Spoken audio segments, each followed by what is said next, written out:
대한민국의 조용기 목사님을 소개합니다. 임에 오파시토라스 조용기 아뽀띠 노티아 꼬레아. 사랑하는 한국 성도들이여, 이 거룩한 사명을 위하여 이 시간 함께 기도합시다. 주여, 이곳에 예수 보혈이 뿌려질지어다. 주의 보혈로 악한 영들이 떠나갈지어다. 한때는 바울의 전도 여행을 통하여 복음의 불길이 타올랐던 지역들이 주여 다시 복음이 타오르게 하옵소서. 주여, 복음 전하는 선교사님들에게 새 힘과 성령의 능력을 부어 주옵소서. 예수 그리스도의 이름으로 기도합니다. 아멘. 오늘 저는 여러분과 함께 거울을 보는 것 같이라는 제목으로 은혜를 나누고자 합니다. 하나님의 뜻을 알고 그 뜻대로 기도드릴 때 마음속에 놀라운 넘쳐나는 믿음을 가질 수 있는 비결이 있습니다. 그 비결이 바로 다름 아닌 바라봄의 법칙인 것입니다. 여러분께서 소원한 목표가 이미 이루어진 것을 마음의 눈으로 밝히 바라보면서 여러분이 기도할 때 그 바라봄의 법칙을 통해서 하나님의 성령이 마음속에 역사하심으로 여러분 마음속에 믿음이 넘쳐나서 믿음의 기도를 드림으로 여러분이 바라본 그것이 이루어지게 하나님이 만들어 주시는 것입니다.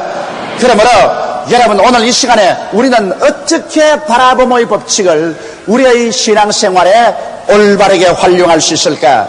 그것을 구약과 신약에 있는 믿음의 선조들의 가르침을 통해서 깊이 알아보고자 하는 것입니다. 첫째로 우리는 구약의 믿음의 조상들이 어떻게 바라봄의 법칙을 사용했는지 이 사실을 알아보고 거기에서 배우고자 합니다.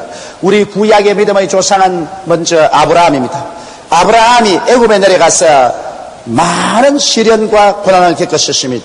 그러고 난 다음 애굽에서 올라올 때는 하나님이 축복을 해주셔서 금과 은이 풍부하고 짐승떼가 많았습니다. 그의 조카 롯도 짐승떼가 많았습니다. 그들이 가나안 땅에 들어와서 좁은 초원에 함께 사니까 도저히 초지가 모자라서 아브라함의 목자들과 롯의 목자들이 초지 때문에 서로 싸웠었습니다. 그래서 아브라함이 조카를 불렀습니다. 아제비와 조카가 이렇게 싸웠으면 안 될 테니까 너가 동의라 하면 내가 서로 하고 너가 서로 하면 내가 동의를 할 테니 우리 갈라서자.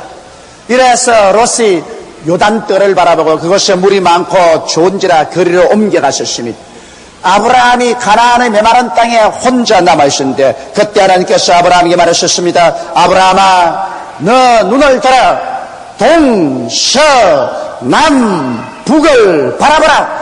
내 눈으로 보이는 그 땅을 너와 내 자손에게 주리니 영원히 그것이 너희 것이 되리라고 말씀하신 것입니다. 여기에서 하나님께서 아브라함에게 가나안 땅을 소유할 수 있는 믿음을 얻기 위해서 먼저 바라봄의 법칙을 사용하라고 말씀하셨습니다. 하나님께서 아브라함에게 가나안 땅을 그냥 주겠다고 말씀하지 않으셨습니다. 하나님께서는 무엇인지 믿음을 통해서야만 역사하는 것입니다. 그런데 아브라함은 가나안 땅이 자기에게 주어졌을 것이라는 확실한 믿음을 갖지 못했었습니다. 이러므로 하나님께서는 아브라함에게 눈을 들어 동서남북을 바라보라고 했습니다. 내 눈에 보이는 그 땅을 너와 내 자손에게 주리니 영원하게 되리라고 말하셨습니다. 이러므로 여러분, 눈에 보이는 그 땅을 하나님이 주겠다는 것은 눈으로 볼 때 믿음의 법칙을 통해서 하나님께서는 성령으로 역사하사 믿음을 넣어주시고 그 믿음을 통하여 하나님의 기적이 일어날 수가 있는 것입니다. 우리 사람들이 육신의 눈으로 바라보면 얼마 있지 않아야 그것이 마음의 눈으로 보게 되는 것입니다. 다시 말하면 꿈과 환상의 거울을 들여다보게 되는 것입니다. 그렇게 되면 그를 통해서 하나님의 성령이 놀랍게 역사하는 것입니다. 아브라함은 자기가 바라본 그 땅을 하나님께로부터 받아서 그 후손에게 주었으며 오늘날 또 이스라엘이 팔레스타인을 점령하고 있는 것은 하나님께서 아브라함을 통해서 주신 언약대로 된 것입니다. 아브라함이 나이 많아졌었습니다. 그런데 그런 아들이 없어서 그 마음속에 심히 번뇌하고 있었습니다. 한 번은 그들라오멜 왕이 여러 나라와 연합해서 소돔과 고모라를 쳤습니다. 그래서 소돔 고모라가 함락되고 그곳에 있는 모든 사람과 재산이 다 탈취당할 때 조카 롯도 그 가족과 함께 다 잡혀갔습니다. 이 소식을 들은 아브라함이 자기 집에서 기른 군인들과 연합군을 거느리고 야음을 타서 이 그돌라오멜 왕을 습격하여 격파하고 그 모든 탈취한 것을 도로 찾아서 승승장구하여 돌아왔었습니다. 그래서 그가 고향으로 돌아올 때 하나님의 대제사장 멜기세덱이 나와서 그를 축복해 주었습니다. 떡과 포도주를 주니 그를 받아 먹고 마시고 난 다음 자기의 소유한 일체의 11조를 멜기세덱에게 다 주었습니다. 그러고 난 다음에 아브라함이 기도하는데 이상 가운데 하나님께서 나타나셨습니다. 나는 전능하신 하나님이라 아브라함아 두려워 말라. 내가 너를 지키는 방패요 내가 너에게 축복을 주는 큰 상급이라고 말하셨습니다. 그럴 때 아브라함이 불평을 말했습니다. 하나님이여 나에게 상급을 주면 뭘 하십니까? 내가 축복을 받으면 무슨 소용이 있습니까? 나는 무자하니 이 많은 재산을 모두 다 내 집에서 기른 사람들에게 상속하고 말 것입니다. 그러니 내가 하나님의 축복을 더 받는 줄 무슨 의미가 있겠습니까? 그럴 때 하나님께서 아브라함에게 말씀하기를 아브라함아 결코 너의 상속이 너희 집에서 기른 자에게 돌아가지 아니하리라. 반드시 너희 몸에서 자손이 날 것이니 그 자손에게 내가 일체의 것을 상속으로 줄 것이라. 그리고 난 다음 야밤중에 하나님께서 아브라함을 잠에서 깨워 일으켜서 밖으로 나오게 했습니다. 그리고 아브라함이 밖에 나오니까 하나님께서 아브라함에게 말씀했습니다. 아브라함아 눈을 들어 하늘을 쳐다보라. 그리고 하늘에 저 많은 별들을 헬 수 있나 보라. 아브라함이 열심히 그 별들을 헤었었습니다. 별들을 헤아려도 끝이 없었어. 나중에는 헤아릴 수 없다는 것을 알았었습니다. 하나님께서는 결코 어리석은 일을 사람에게 시키지 않습니다. 아브라함에게 별들을 헤아리게 한 이유가 있습니다. 아브라함이 별들을 헤아리다 못 헤아리니까 하나님께서 하신 말씀이 내 자손이 저 별들처럼 많을 것이라고 말하셨습니다. 그러자 아브라함은 마음에 깊은 감격을 느꼈을 것입니다. 그는 눈에 눈물이 가득 고였을 것입니다. 눈물 고인 눈으로 별들을 바라보니 별들의 모습이 모두 다 자기의 아들, 딸들로 변했어요. 일시에 아버지 아브라함이라고 고함치는 것 같았었습니다. 아브라함은 마음에 큰 감동을 느꼈었습니다. 그때로부터 시작해서 자나깨나 그런 그 마음속에 별들과 같이 수많은 자손들이 보이는 것 같았습니다. 아브라함은 바로 꿈과 환상이라는 그 우를 얻었었습니다. 그는 그 우를 들여다 볼 때마다 별들처럼 많은 자손이 자기에 있는 것을 바라보게 되고 그런 마음속에 믿음이 생겼었습니다. 아브라함이 바라보는 법칙을 사용하자 하나님의 성령께서 역사하여 주셔서 그 마음속에 놀라운 믿음이 솟구쳐 올랐었습니다. 그러므로 그는 믿었었습니다. 그 나이 100세가 되고 사라의 나이 90이 되어 죽은 것 같음에도 불구하고 믿음이 약하여 하나님의 말씀을 의심치 아니하고 오히려 믿음에 굳게 서서 하나님이 약속하신 것을 확실히 이룰 줄 믿고 감사를 드릴 수가 있는 것입니다. 이와 같은 흔들리지 않은 믿음이 그 마음속에 들어온 것은 아브라함이 믿음의 법칙을 사용했기 때문인 것입니다. 그런 바라봄의 법칙을 통해서 그의 자손이 하늘의 별들처럼 많은 것을 마음의 눈으로 상상으로 늘 바라보자 하나님이 그것을 통해서 위대한 믿음을 성령의 능력으로 주었던 것입니다. 그래서 그는 이삭을 낳았고 이삭은 야곱을 낳고 야곱은 12아들을 낳고 그를 통해서 오늘날 이스라엘의 12지파가 생겨나게 된 것입니다. 여러분 성경 말씀 가운데 보면 야곱의 체험을 보아도 놀라운 사실을 볼 수 있습니다. 야곱은 창세기 30장 37절로 39절에 이런 기사가 기록되어 있습니다. 그는 외아저씨 집에 가서 20년 동안 모성살이를 했는데요. 외아저씨가 하도 수준노라 월급을 적게 주고 월급을 자꾸 바꾸어서 자기 고향으로 돌아갈 때가 되어도 빈손 들고 갈 수밖에 없었습니다. 그럴 때 하나님께서는 야곱을 축복해 주어서 부자가 되어 고향 땅에 돌아가도록 작정하셨습니다. 이러므로 야곱에게 바라봄의 법칙을 하나님께서 가르쳐 주었습니다. 야곱이 하도 부지런히 일을 잘하고 월급도 적게 주어도 고용되는지라 고향에 돌아가 있다니까 외아저씨가 야곱을 꿰입니다. 야곱아 그러지 말고 나와 같이 있자. 내가 뭘 해줄꼬. 그러니까 야곱이 말했습니다. 아저씨요 이제 아저씨가 나를 여러 번 속이고 이용했지만은 이 일을 해주면 내가 아저씨와 같이 있겠습니다. 짐승떼 중에 얼룩덜룩이나 반점이 있는 것은 아저씨가 다 옮겨가십시오. 순수한 색깔의 양이나 염소를 내가 치겠는데 이 순수한 색깔의 양이나 염소가 새끼를 낳을 때 얼룩덜룩이나 반점이 있는 새끼를 낳으면 그것을 나의 월급으로 삼아 주십시오. 아저씨가 뛸 듯이 기뻐했었습니다. 왜냐하면 아저씨 생각에는 순수한 색깔의 양이나 염소가 얼룩덜룩이 새끼를 많이 낳지 않을 것이라고 생각했기 때문에 그런 모든 얼룩덜룩이와 반점 있는 양과 염소를 살 길로 멀리 옮겨서 자기 아들들에게 맡기고 야곱에게는 순수한 색깔의 양과 염소만 지켰습니다. 그러자 야곱은 산에 올라가서 단풍나무, 신풍나무 여러 가지 나무를 베어서 얼룩덜룩 얼룩덜룩하게 만들었습니다. 그러고 난 다음 양이나 염소가 물구유에 와서 물을 마실 때 새끼를 베므로 그 앞에다가 얼룩덜룩한 나무를 잔뜩 세워놓고 양이나 염소가 얼룩덜룩이를 보고 얼룩덜룩이 새끼를 가지도록 한 것입니다. 여러분, 양이나 염소가 무슨 생각이 있어서 얼룩덜룩이 나무를 보고서 얼룩덜룩이 새끼를 가질 수가 있겠습니까? 이 얼룩덜룩이 나무를 새끼 가지는 양과 염소 앞에 둔 것은 바라봄의 법칙인 것입니다. 야곱이 이것을 바라봄으로 말미암아 그 마음의 눈으로 이제 양이나 염소가 물을 마시고 난 다음 새끼를 뺄 때 모두 다 얼룩덜룩이를 벤다는 이것을 믿을 수가 있게 된 것입니다. 야곱은 이 믿음의 법칙을 사용했습니다. 이 바라봄의 법칙을 통해서 그런 양이나 염소가 물을 마실 때마다 그런 얼룩덜룩이 나무를 바라보고 그 새끼들이 얼룩덜룩이가 된 것을 마음의 눈으로 바라보고 있었습니다. 그러자 그를 통해서 하나님의 믿음을 주었고 야곱이 믿음을 가지자 하나님께서는 내 믿음대로 될지어다고 말씀하신 것입니다. 그 결과 양이나 염소가 새끼를 낳기만 하면은 얼룩덜룩, 새끼만 낳기만 하면 얼룩덜룩. 그래서 외아저씨는 가슴을 치고 발을 동동 굴리고 그리고 야곱은 좋아서 싱글벙글이었습니다. 얼마 있지 아니하여 야곱은 한때 두때 바다의 모래와 같이 많은 수의 짐승의 소유자가 되고 큰 부자가 되어서 고향 땅으로 돌아갈 수 있는 것입니다. 여러분, 이와 같이 바라봄의 법칙이란 여러분과 내 마음속에 위대한 믿음을 주셔서 어떠한 역경에도 이겨나가게 하는 것입니다. 요셉을 보십시오. 창세기 37장 5절로 9절에 보면 요셉은 형들에게 배반되어서 팔려 애굽의 종으로 갔었습니다.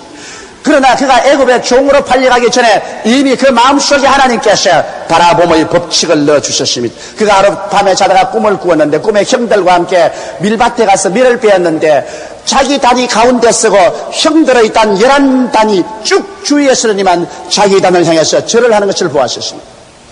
그 다음에는 또 한 번 꿈을 꾸는데 밤에 하늘을 쳐다보니 해와 달과 11별이 일렬로 서서 자기에게 절하는 것을 보았었습니다. 그는 그것을 형들에게 자랑했고 아버지께 자랑하다가 혼이 났었습니다. 그러자 형들에게 밑비용을 받았어요. 형들이 목축하는데 아버지 심부름으로 음식을 가지고 갔다가 음식만 빼앗기고 그들은 빨가벗김을 당해서 마른 우물에 쳐넣었다가 나중에는 도로 끌어내어서 애굽으로 가는 대상들에게 종으로 팔리고 마는 것입니다. 그는 종으로 팔려서 이제 다시 고향 땅에 돌아갈 소망 없이 끌려갔었습니다. 종으로서 일하다가 또 억울한 누명을 덮어쓰고 그는 감옥에 들어갔었습니다. 13년의 기나긴 세월 동안 절망 가운데 되겠지만은 그러나 그 마음속에 그런 바라봄의 법칙을 가지고 있었습니다. 그런 그 꿈을 항상 바라보고 있었고 그 꿈을 통해서 하나님은 도저히 빼앗길 수 없는 믿음을 요셉의 가슴 속에 불타게 했습니다. 그 결과로 그 믿음대로 하나님께서 인도하여 주셔서 나중에 요셉은 애굽의 국무총리가 되고 그 아버지와 형제들이 모두 와서 그에게 절하도록 되어버리고 말한 것입니다. 이러므로 여러분, 바라봄의 법칙을 통해서 하나님께서는 요동치 않은 믿음을 여러분과 내 가슴 속에 심어주는 것입니다. 올 수 없이 많은 사람들이 믿음을 확실히 가져올 수 없는 이유는 그들의 생활 속에 바라봄의 법칙을 사용하지 않기 때문인 것입니다. 믿음의 조상 아브라함도 바라봄의 법칙을 사용하셨으며 이삭도 바라봄의 법칙을, 야곱도 바라봄의 법칙을, 요셉도 바라봄의 법칙을 사용했는데 왜 오늘날 우리들은 믿음을 사용할 때 바라봄의 법칙을 사용하지 않을까요? 바라봄의 법칙이라는 것은 내가 하나님의 뜻대로 기도할 때 이미 그것이 이루어진 모습을 마음속에 뚜렷이 바라보면서 기도하는 것입니다. 바라볼 때 하나님께서 그 바라봄을 통하여서 성령으로 역사하사 믿음을 마음속에 넣어주므로 위대한 믿음의 기도를 할 수 있는 것입니다. 둘째로 내가 여러분께 오늘 말씀을 나누고자 하는 것은 신약 성경에서 바울 선생이 가르친 바라봄의 법칙인 것입니다. 바울 선생은 신약 성경에서 말씀하기를 우리가 모두 다 수군을 벗은 얼굴로 거울을 들여다보는 것처럼 그리스도의 영광을 바라보니 우리가 영광에서 영광으로 그리스도의 모습으로 닮아가는 것이니 이는 하나님의 성령의 역사로 말미암아 된다고 말하신 것입니다. 여기에서 바울 선생은 우리가 어떻게 그리스도의 모습으로 그리스도의 형상으로 닮아갈 수 있는가, 거기에 대한 위대한 비결을 말씀하는 것입니다. 바울 선생은 우리는 거울을 가져야 된다고 말하셨습니다. 이 영적인 거울을 우리는 들여다보아야 된다는 것입니다. 이 영적인 거울이 바로 무엇이겠습니까? 꿈과 환상의 거울이 아니겠습니까? 우리가 수건을 벗은 얼굴로 거울을 들여다보듯이 그리스도의 영광을 바라보아야 된다고 말했습니다. 그러면 영광에서 영광으로 그리스도의 모습으로 변화되어 간다는 것입니다. 그러면 우리는 거울을 보는 것 같이 주의 영광을 어떻게 볼까요? 첫째로 우리는 예수께서 십자가에 못 박여 여러분과 나의 죄를 대신해서 피 흘리고 고난당한 모습을 바라봐야 되는 것입니다. 우리는 수건을 벗은 얼굴로 바라보라고 했으니 의식과 형식으로 바라보는 것이 아니라 수건을 벗어 밝히 보는 것처럼 그 의미와 뜻을 이해하고 바라보라는 것입니다. 예수님께서 죄 없는 자로서 여러분과 나의 죄를 대신해서 의로운 자로서 여러분과 나의 불의를 대신해서 십자가에 못 박여 몸짓고 피 흘려 돌아가신 그 모습을 우리가 밝히 바라보고 있을 때 여러분 우리의 마음속에 하나님께서 바라봄의 법칙을 통하여 구원받는 믿음을 넣어주시는 것입니다. 우리 마음속에 그리스도가 내 죄를 위해서 고난당하신 것을 믿을 수 있는 믿음이 생겨나고 그로 말미암아 나의 생애 속에 죄악이 다 용서를 받고 그리스도의 의로운 모습으로 우리가 변화되어 가는 것입니다. 둘째로 우리는 예수 그리스도께서 십자가에 못 박여서 하나님과 우리 사이에 원수된 것을 제해주는 그 영광을 바라보아야 되는 것입니다. 아담 하와 이후로 사람은 하나님과 원수되었습니다. 하나님을 대적하고 에덴에서 쫓겨난 이후로 하나님께 원수된 삶을 살았었습니다. 사람들은 하나님 앞에 감히 나갈 수가 없었습니다. 그러나 예수께서 사람으로 오셔서 사람의 죄를 지고 십자가에서 그 죄를 청산함으로 하나님의 손을 잡고 사람의 손을 잡고 자기의 죽음을 통해서 화목시켜 준 것입니다. 그러므로 예수 그리스도의 십자가를 바라보고 그리스도의 그 화목시키는 영광을 우리 마음의 눈으로 밝히 바라볼 때 하나님께서는 우리 마음속에 그 바라봄의 법칙을 통해서 하나님과 화목된 믿음을 주심으로 마음에 담대하게 하나님께 나갈 수가 있고 하나님의 성령을 선물로 받을 수가 있습니다. 하나님의 성령이 우리 속에 들어오면 우리가 하나님 안에 하나님이 우리 안에 있는 것을 알게 되고 우리가 담대하고 영광스러운 삶을 살 수 있게 되는 것입니다. 셋째 우리가 또 쳐다봐야 될 것은 치료하는 예수 그리스도의 영광을 바라봐야 되는 것입니다. 많은 사람들이 병이 들었지만은 아무리 기도해도 병 고침받는 믿음을 가질 수가 없다고 제게 말을 합니다. 목사님 아무리 기도해도 내 마음속에 자꾸 이심이 생기고 병 고침받는 믿음을 강하게 가질 수가 없습니다고 불평하는 것입니다. 여러분의 마음속에 치료의 강한 믿음을 얻기 위해서는 예수께서 십자가에서 우리 연약한 것을 친히 담당하시고 병을 짊어지고 달린 것을 보아야 되는 것입니다. 예수님은 병 없는 몸이 여러분과 나의 연약과 병을 짊어지고 온 전신이 병들어서 십자가에 못 박여 있는 모습을 우리가 밝히 바라보고 그것을 이해하고 바라보고 있을 때 하나님께서는 치료의 믿음을 주심으로 우리 몸에 있는 병들이 낡은 옷이 떨어져 나가듯이 떨어져 나가버리고 말 것입니다. 여러분은 연약과 질병을 벗어버리고 예수 그리스도로 말미암아 건강한 생명을 얻는 믿음을 얻게 되는 것입니다. 이것은 예수께서 우리 연약한 것을 친히 담당하시고 병을 짊어지고 십자가에 못 박인 그 영광스러운 모습을 바라볼 때 바라봄의 법칙을 통해서 하나님께서 치료의 믿음을 여러분 마음속에 부어주심으로 그 믿음을 통해서 성령이 기적을 행하여 주시는 것입니다. 넷째로 여러분 예수 그리스도께서 십자가에 못 박여 있는 모습을 통해서 저주에서 해방을 얻어야 되는 것입니다. 예수님이 십자가에 못 박인 것은 여러분과 나의 저주를 대신 짊어지고 못 박인 것입니다.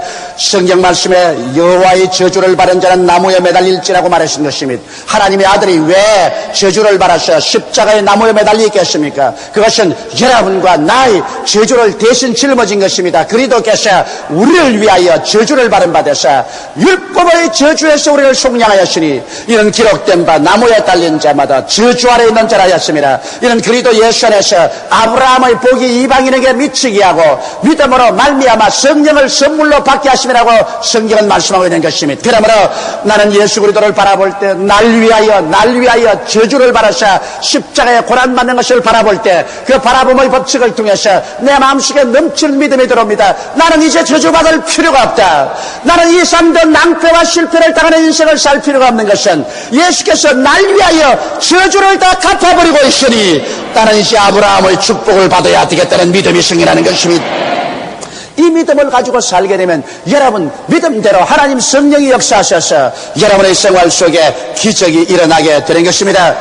나는 매일같이 예수 그리스도께서 날 위하여 저주받은 모습을 바라봅니다. 하루도 빼놓지 않고 난 예수께서 날 위하여 십자가에 못 박여 나 일생의 저주와 낭패를 다 짊어지고 매달린 모습을 바라봅니다. 그리고 말합니다. 오 주여, 주께서 날 대신하여 저주를 받았나이까. 그럴 때 그 십자가를 바라보자 내 마음속에 저주에서 해방되고 아브라함의 축복에 들어가는 믿음이 용솟음쳐 올라오게 되는 것입니다. 눈에는 아무 증거 안 보이고 귀에는 아무 소리 안 들리고 손은 잡히는 없어도 내 마음속에 믿습니다 하는 고함 소리가 우렁차게 들려오고 진실한 믿음이 마음을 붙잡아줍니다. 그런 믿음으로 기도하기 때문에 모든 일을 행할 때 하나님의 형통의 손길이 역사하게 된 것입니다. 여러분, 다섯째로 그리스도의 십자가에 못 박인 모습을 바라볼 때 부활의 영광을 바라봐야 됩니다. 예수님은 날 위해서 그 십자가 걸머지고 그렇게 몸짓고 피 흘려 죽으셨으나 사흘 만에 사망의 권세를 절피하고 부활하셨습니다. 그러므로 우리는 십자가를 바라볼 때 죽으시는 예수뿐 아니라 부활하신 예수님을 마음속에서 밝히 바라보면 부활의 능력이 내 마음속에 임하는 것입니다. 부활의 믿음이 내 마음속에 임하는 것입니다. 갑자기 내 추한 몸이 영화로운 몸으로 약한 몸이 강한 몸으로 육의 몸이 신령한 몸으로 변화되는 확실한 믿음을 갖게 되는 것입니다. 어느 순간에 주께서 호령과 전사적의 고함과 하나님의 나팔로 진리 하늘로 쫓아 강림하실지라도 내 몸이 부활할 것을 확실히 믿을 수 있는 믿음이 마음속에 생기게 되는 것입니다. 여러분, 이와 같이 거울을 보는 것 같이 주의 영광을 우리가 바라볼 때 성령으로 말미암아 동화작용이 일어나는 것입니다. 예수 그리스도와 함께 의로서 일체가 되고 성령 충만으로 하나가 되고 치료와 건강으로 하나가 되고 축복으로 하나가 되고 부활로 하나가 되는 동화작용이 일어나기 시작하는 것입니다. 이것은 바라봄의 법칙인 것입니다. 여러분께서 힘차게 바라보면 그 바라보는 대상이 믿음으로 여러분에게 다가오고 여러분도 그곳에 다가와서 일체가 되는 것입니다. 그렇기 때문에 우리가 수건을 벗은 얼굴로 거울을 들여다보는 것 같이 그리스도 영광을 바라보니 영광에서 영광으로 그 형상으로 변화되어 버리고 만다고 말한 것입니다. 성령께서는 여러분의 생애 속에 그리스도의 모습이 이루어지기를 원하는 것입니다. 죄에서 용서받고 승리한 모습으로 성령 충만한 모습으로 병 고침받고 건강한 모습으로 그리고 축복받은 모습으로 부활의 모습으로 여러분께서 변화받기를 원하시는 것입니다. 이러므로 사랑하는 형제 자매 여러분, 여러분은 힘차게 고개를 들어 십자가에 못 박여서 우리 위해서 고난당한 예수 그리스도의 그 영광스러운 모습을 확실히 바라보십시오. 성경은 말씀하기를 내 눈을 들어 동서남북을 바라보라. 내 눈으로 보이는 그 땅을 너와 내 자신에게 주리니 영원하리라고 말씀하는 것입니다. 여러분이 바라볼 때 그 바라보는 대상을 여러분의 소유할 수 있는 믿음을 하나님께서 허락하여 주시는 것입니다. 하나님은 없는 것을 있는 것까지 부르라고 말씀하시며 하나님은 기도하고 구한 것은 받은 줄로 믿어라. 그리하면 그대로 되리라고 말씀하는 것입니다. 이러므로 성경은 말씀합니다. 내 믿은 대로 될지어다. 그러나 그 믿음은 여러분께서 없는 것을 있는 것같이 바라봄으로 기도하고 구한 것은 받은 줄로 확실히 바라보고 있으므로 그를 통해서 하나님이 마음속에 믿음을 넣어주셔서 성령으로 기적을 베풀어 주시는 것입니다. 이러므로 사랑하는 성도 여러분, 눈을 들어 십자가를 바라보십시오. 고개를 들어 십자가를 바라보십시오. 그리스도의 영광을 바라보고 그리스도의 오중복음과 삼박자 축복의 영광스러운 모습으로 동화되고 변화되시기를 주의 이름으로 축원합니다. 다 같이 고개 숙여 기도드리겠습니다.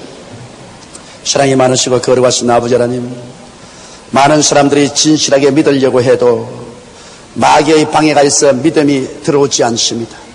마음속에 이심을 잔뜩 하고 고통하고 있습니다. 그러므로 아버지 하나님, 우리 마음속에 확실한 믿음을 가질 수 있는 길로 하나님이 바라보모의 법칙을 허락해 주신 것을 감사하옵나이다.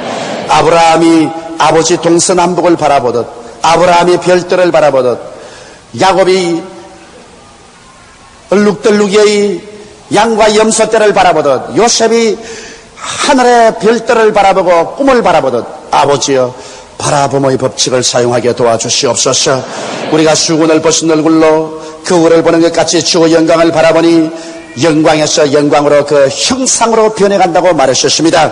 하나님 아버지여, 그러므로 오늘 우리 성도들이 모두 다 마음의 눈으로 바라보게 도와 주시옵소서.